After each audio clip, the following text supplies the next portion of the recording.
आपसे प्रेम भी कर सकता है? प्रेम ही तो भक्ति है। जिसके मन में प्रेम ना हो वो मेरा भक्त कैसे हो सकता है? सच पूछो तो मैं प्रेम ही प्रेम हूं। प्रेम ही परमात्मा है। किसी से प्रेम करने की कोई विधि नहीं होती, परंतु पूजा करने की तो कई विधियां हैं। आपके भक्त इन्हीं विधियों के अनुसार आपकी पूजा और भक्ति करते हैं। हे अर्जुन, पूजा मन की साधना होती है और मन की साधना का विधि से क्या लेना देना? ये विधियां तो बनाने वालों ने बना दी हैं। मैं उन विधियों द्वारा पूजा करने वालों की पूजा भी स्वीकार कर लेता हूं, परंतु मैं ये नहीं देखता कि मेरा भक्त विधि अनुसार पूजा कर रहा है या नहीं। केवल पूजा करने वाले की भावना देखता हूं, उसके मन में मेरे प्रति प्रेम और भक्ति भाव है या नहीं, ये देखता हूं। जिस पूजा में विधि ही विधि हो और प्रेम तथा भक्ति ना हो, उस पूजा द्वारा कोई भी मुझे प्राप्त नहीं कर सकता। वाह प्रभु वाह! मुझे संपूर्ण साधने की एक ही शर्त है, मुझ में मन लगाए, मेरा ध्यान लगाए। इस संबंध में एक विचार और है। आपका ध्यान लगाते समय मन में केवल आप रहें और संसार का कोई विचार बाधा ना डाले। इसका कोई तरीका तो होगा? हाँ, एक आसान तरीका तो है, परंतु वो कोई विधि नहीं है, बल्कि एक गुर है, एक योगिक कला है, जिससे ध्यान लगाने में बड़ी सहायता होती है। वो आसान तरीका, वो योगिक कला क्या है मधुसूदन? सुनो अर्जुन, संसार के झमेलों से बचने के लिए मनुष्य एकांत में बैठकर मन को प्रभु के ध्यान में लगाए, क्योंकि एकांत में मनुष्य अपने भीतर झांक सकता है।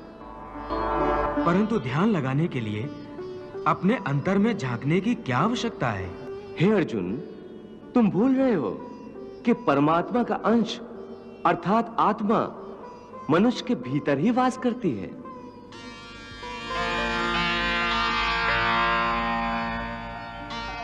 इसी आत्मा से संपर्क ही प्रभु से मिलन का पहला चरण है। इसलिए हे अर्जुन, जो मुझसे मिलन चाहता है उसे सबसे पहले अपने अंतर में ही झांकना चाहिए, और यह तभी संभव हो सकता है जब मनुष्य का अपना शरीर उसके नियंत्रण में हो। यदि देह काबू में ना हो तो मनुष्य को ध्यान लगाने का उद्देश्य नहीं मिल पाएगा। हे योगेश्वर, ध्यान लगाने का अंतिम उद्देश्य क्या है? ध्यान योग का उद्देश्य परमात्मा से संपर्क करना होता है।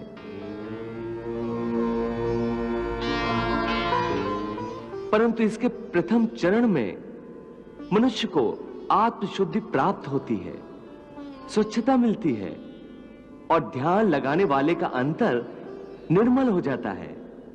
हे अर्जुन, जब तक मनुष्य अपने अंतर की शुद्धि नहीं कर लेता, परमात्मा से ना तो संपर्क कर सकता है और ना ही आत्मा परमात्मा में लीन हो सकती है। और यह भी समझ लो कि जब ध्यान लगाने का पहला उद्देश्य, क्योंकि अंतर शुद्धि है, इसलिए वो स्थान भी पवित्र होना चाहिए जहां ध्यान लगाया जाता है।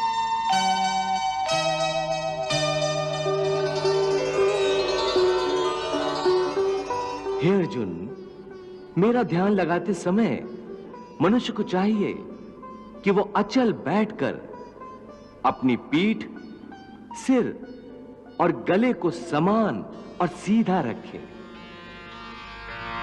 और अपनी दृष्टि को अपनी नाक के अगले भाग पर इस तरह जमाए कि दूसरी सारी दिशाएं आंखों से ओझल हो जाएं।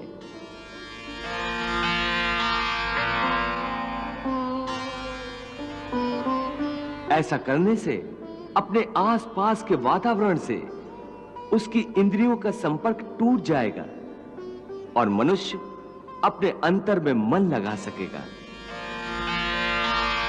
हे पार्थ, समम काय शिरोग्रीवम धार्य न चलन स्थिरा संप्रेक्ष्य नासिकाग्रम स्वम दिशश्चान अवलोकयन्। हे मधुसूदन, ये तो बड़ा ही सहज और अच्छा तरीका है। इस ढंग से तो कोई भी मनुष्य आसानी से ध्यान लगा सकेगा।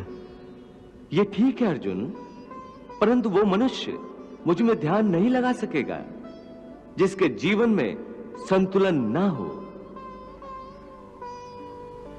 ध्यान लगाने में सफलता के लिए मनुष्य को संतुलन का पालन करने वाला होना चाहिए। मेरे भक्त को चाहिए कि वो ना इतना खाए कि यूं लगे जैसे वो केवल खाने के लिए जीता है, ना ही इतना कम खाए कि हड्डियों का ढांचा बन जाए।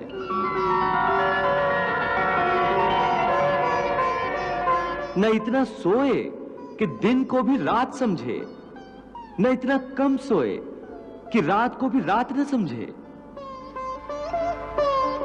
युक्त आहार विहारस्य युक्त चेष्टस्य कर्मसु युक्त स्वप्नावबोधस्य योगो भवति दुःखः। Thank you.